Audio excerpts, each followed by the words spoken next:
নমস্কাৰ। প্ৰধানমন্ত্ৰী চৰকাৰে ঘৰক লৈ অৰ্থাৎ প্ৰধানমন্ত্ৰী আৱাস যোজনাক লৈ বহুতো গুৰুত্বপূৰ্ণ খবৰ আহি পৰিছে। বহুতো গুৰুত্বপূৰ্ণ খবৰৰ ভিতৰত যিহেতু বহুতো লিষ্টবোৰ প্ৰকাশ পাইছে, এতিয়া বহুতো ঘৰবোৰ লিষ্টবোৰ প্ৰকাশ পাইছে। আপোনাৰ নাম আছে নাই, কেনেকৈ চেক কৰিব, আজি ভিডিঅ'টো সবিয়াই জনাম। আৰু প্ৰথম কিস্তিটো কিমান টকা সোমায় আজিৰ ভিডিঅ'টোত জনাম। আৰু আপোনাক যদি চৰকাৰী ঘৰ লাভ কৰা নাই বা আপুনি যদি এপ্লাই কৰা নাই তেন্তে আপোনাৰ বাবে কিবা এটা ভাল খবৰ আহি পৰিছে, কিয়নো নতুনকৈ পঞ্জীয়নবোৰ খুলি দিব। কিয়নো অসমৰ মুখ্যমন্ত্ৰী হিমন্ত বিশ্ব শৰ্মাই এইবাৰ বিজেপি চৰকাৰ গঠন কৰাৰ পিছতেই শপত গ্ৰহণ কৰাৰ পিছতে অসমৰ মুখ্যমন্ত্ৰী হিমন্ত বিশ্ব শৰ্মাই এটা ডাঙৰ সিদ্ধান্ত লৈছে যে অহা পৰৱৰ্তী 5 বছৰত 15 লাখৰ অধিক ঘৰ দিব। যদি আপুনি কৰা নাই, আপুনি যদি এতিয়াও চৰকাৰী ঘৰ লাভ কৰা নাই, তেন্তে আপোনাৰ বাবে এটা ভাল খবৰ আহি পৰিছে। আপুনি আপোনাৰ ডকুমেণ্টছবোৰ ৰেডি কৰি ৰাখক, শীঘ্ৰেই আপোনাৰ পঞ্জীয়নবোৰ খুলি দিব নতুনকৈ। আৰু বহুতৰ একাউণ্টত ইতিমধ্যে বহুতৰ একাউণ্টত টকাবোৰ সোমাই গৈছে বা আপোনাৰ একাউণ্টত যদি টকাবোৰ সোমাই নাই, তেন্তে চিন্তা কৰিব একো নাই। কিন্তু আপোনাৰ লিষ্টবোৰ ইতিমধ্যে আহি পৰিছে, যিহেতু নতুনকৈ কৰি দিছিল, অৰ্থাৎ ইলেকশ্যনৰ আগত বিধানসভা নিৰ্বাচনৰ আগত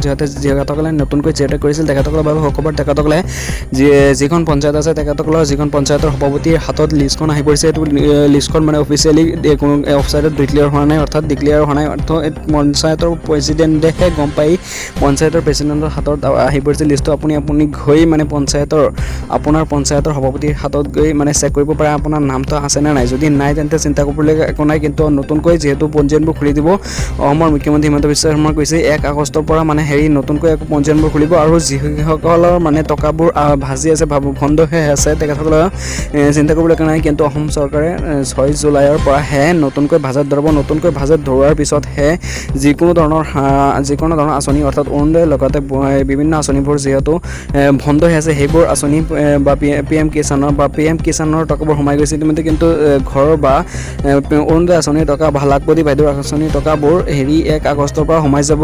6 জুলাইত অসম চৰকাৰে যিহেতু বাজেট ধৰাব, বাজেট ধৰোৱাৰ পিছতেই চৰকাৰী ঘৰৰ লগতে অন্যান্য যিবোৰ আঁচনিৰ টকাবোৰ বন্ধ হৈ আছে, সেইবোৰ আঁচনিবোৰ সোমাই যাব।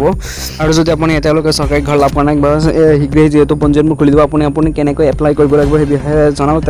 সেই বিষয়ে মানে আপোনাৰ মানে PM আৱাস যোজনাৰ অফিচিয়েল ৱেবছাইটত গৈ মানে আপোনাৰ ডকুমেণ্টবোৰ, অৰ্থাৎ যিকোনো জব কাৰ্ড বা জব কাৰ্ড নাম্বাৰ বা আধাৰ কাৰ্ড নম্বৰবোৰ এইবোৰ লাগিব। আৰু আপোনাৰ যিখন ঘৰৰ ঠাই আছে, ঘৰৰ উঠাব তাৰ এটা ফটো লাগিব। ফটো মাৰি পিছতহে আপুনি KYC কৰি ঘৰৰ বাবে এপ্লাই কৰিব পাৰিব। আৰু এই এপ্লাইটো এতিয়া খোলা নাই, কিন্তু কেইদিনৰ ভিতৰত খুলি দিব। কিয়নো 1 আগষ্টৰ পৰা যিহেতু টকা সোমাব, কিন্তু নতুনকৈ সোমাই দিব।